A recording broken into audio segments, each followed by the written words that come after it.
One day I woke up and realized, my God, 11 years of my life since film school are gone and I feel like I've done nothing with them. I didn't know how to fulfill my own creative need, and this is why this podcast exists.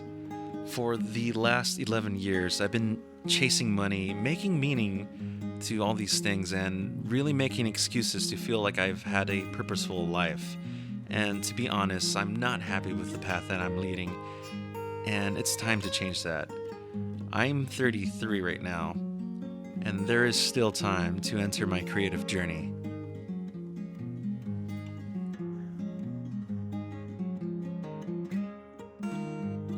Hi, I'm German Sanchez. And I'm Neto Pimenta, and this is The Creative Journey. Welcome to the Prologue episode of The Creative Journey.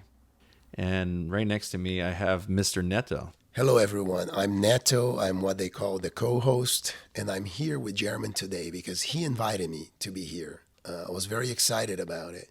German is a very recent friend, is a very fast friend, but he's somebody who I've only had a few encounters with.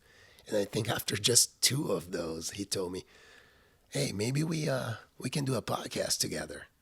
So I think there's no better time because I'm still wanting to understand the why. So there's no better time than the present, no better time than here and now for him to tell us why. Why me? Why this? Why now? Now, the reason why I wanted to do this podcast is because I felt that there is a need for not just myself, but for others to get an idea how to fulfill that creative need. And there was a time where I didn't even know the concept of creative need. I didn't understand it. I didn't even know it existed, you might say. Every day I worked, and I worked because I needed to pay bills. I didn't work because I wanted to create something. No, that was secondary. That was pushed aside. I avoided it even though I craved it. And it wasn't until I saw you speak at one of the film school alumni meetings that you mentioned that in order to get somewhere, you need to take that first step. And you could correct me on what I am saying, because I know you probably remember it better than I did, but I remember getting that feeling like when you said you need to take that one step in order to get somewhere. And it has to be one small step. Yes, if I may, the sentence that I like to say, I also do this. I do creative consultations, is what I call, with people that feel this way. Not too long ago, I was in the exact same position, but worse. I was really stuck in every which way, in all facets of my life. Everything was going downhill. We're not going to get into that right now. What I said that struck a chord with German was, first of all, figure out what your highest aspiration is. Ask the question that gets you there, because if you don't know, there's an old saying, and I think it's a Buddhist saying even, if you don't know where you're going, any road is good enough, or any road is fine. And that's very much a lot of us. We don't have an end goal to this. We don't have a purpose. And so we just meander. So find out what the highest aspiration is. And once you know, act on it today. What is the smallest version? What is the smallest version of the highest aspiration that you can act on it today, that you can do it today, that you can be it today, that you can live it today? And this is what exactly resonated with me at the time when I met Neto. And even before that, before a week before meeting Neto, there was a gathering because a former alumni passed away. His name is Matt. You probably have seen his work on Saturday Night Live with Matt and Oz. And I known the guy since I was a film student. And one of the things that he always did was constantly create. And one of the things that was phrased the day when we met up to kind of remember him was that always be creating, or always be creative. And at the time, I needed that. I needed to have that push. Like, you know what? I need to start changing my life. And a week after the remembrance, I meet Neto, and he's practically saying that, he didn't say it to my face. He was talking to other students, but I just hear it. And that's why I wanted to talk to him.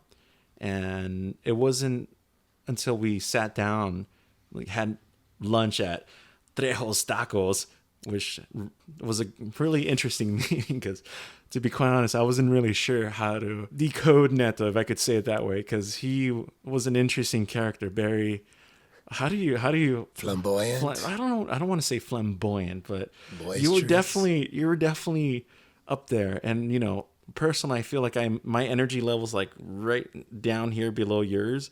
Like I can get up to your energy, but half the time I'm conscious. I'm like, I got to make sure I don't come off as this weird guy and he doesn't like me anymore, But it wasn't until then that we had like this mutual, I want to say, philosophy, like this wavelength, this connection that I knew that I wanted to follow, but maybe I was just too afraid to follow until Neto came along and said, dude, do it. I'm rephrasing his wording though. Well, people like Matt and a lot of people in the world, for example, the person he's talking about is somebody who passed away at a very young age. However, he completely lived a life of fulfillment. He did exactly what he wanted to do, what his highest aspirations were. He climbed that mountain pretty up high and then passed away, but passed away in the journey, in the creator's journey, doing exactly what he was supposed to do or what he wanted to do. The reason I relate so much to people who are stuck is because I was very stuck myself. I was not Matt.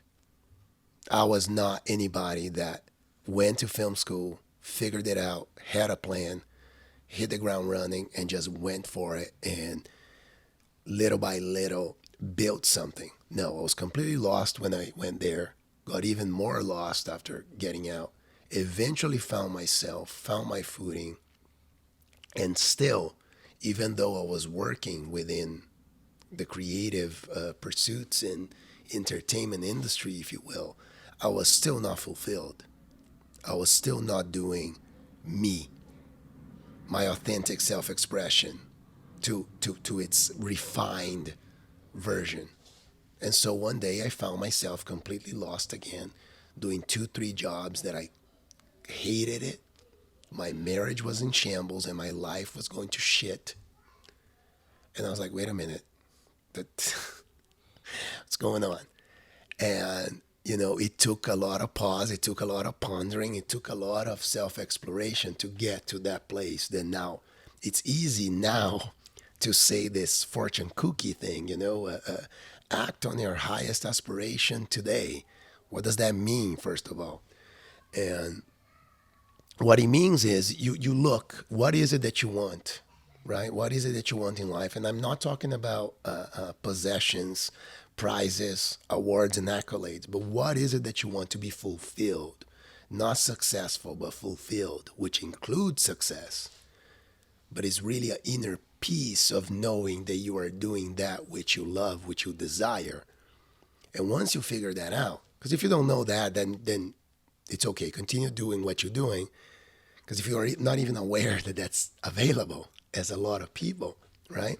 You still feel a lack and an emptiness, but you don't even know what it's related to. But once you do figure that out, it is your responsibility, is our responsibility, each individual's responsibility. If that is within me, then I also have within me the will and the way to get there. I absolutely believe that. We do not get to have a desire that has nothing to do with us. Once you know what it is, then it's about what are the practices, strategies, what can you refine, what can you get rid of it, what clutter can you get rid of in your life, create space, create practices, hang out with different people, do different things. You must want to do different things. That's the other thing, right? The definition of insanity is doing the same thing over and over, expecting different results. You're not going to get there. Once you figure out your highest aspiration, if you're not on the way there, You need to stop and take a different way, because the way you're going is not going to get you there. So it's then about changing everything. It's about a change of mindset. And I relate completely. Every time somebody comes to me and talk to me as if I know something, it's like, it's very humbling, because it's like, I see myself in them. I was there 5 minutes ago, and everything that I know because I suffered through not following my innermost desire, not following my bliss, as Joseph Campbell would say, not having a clue about anything.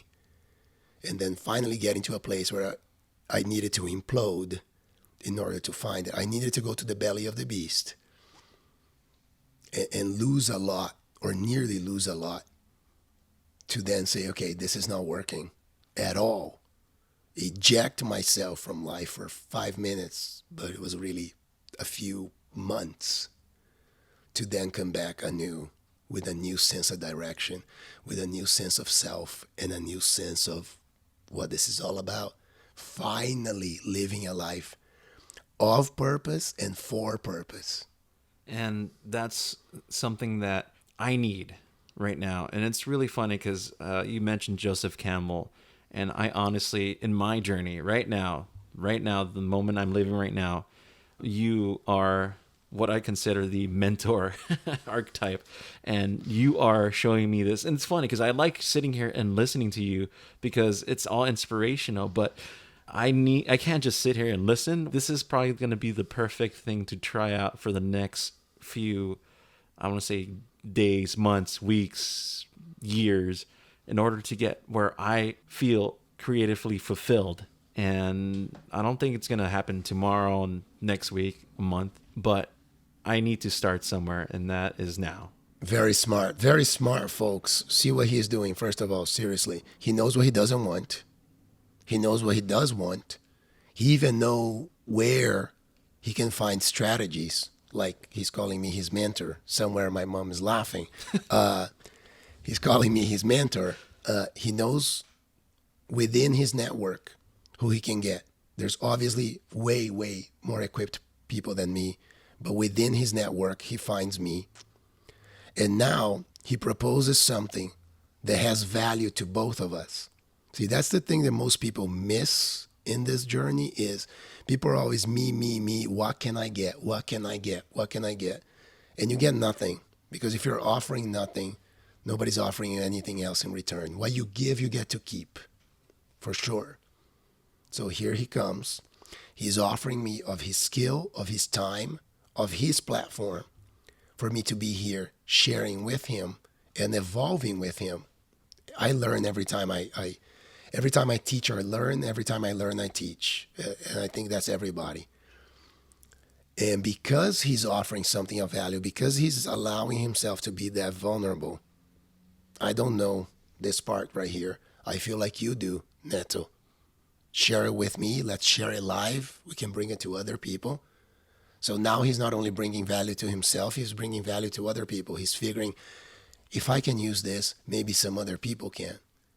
Why am I saying all of this? Because that's the part I didn't have, and that's the part a lot of people don't have. Yeah, it's you true. wake up, you want to be an artist, and it's like, I'm just going to paint. I'm going to paint. Doesn't matter if nobody likes. Somebody must like it. You go about like shoving your version of reality onto people, and you want for them to accept you, love you, pay you, shower you with gifts. The day you figure out it's not about you, life is not about you. Life is not about one single individual on this planet. Life is about fulfilling your destiny by understanding that you are an intricate part of this ecosystem that you live in. And the more you give, the more you get to keep. The more abundance you offer, the more value you offer, the more valuable you become. And then you get to fulfill that which you wish to. Well, that's it, folks. This is why I wanted Neto to create this podcast with me. He is an essential part of my creative journey that I'm embarking in, and I hope he will be yours as well. Join us every week as we talk about different practices, strategies, tools to guide you in finding purpose and fulfillment in your own creative journey. So that's it, folks. I'm Neto Pimenta, and along with my co-host, German Sanchez, this is The Creative Journey. Our intro and outro music is by Sebastian Gagui. Thank you for listening.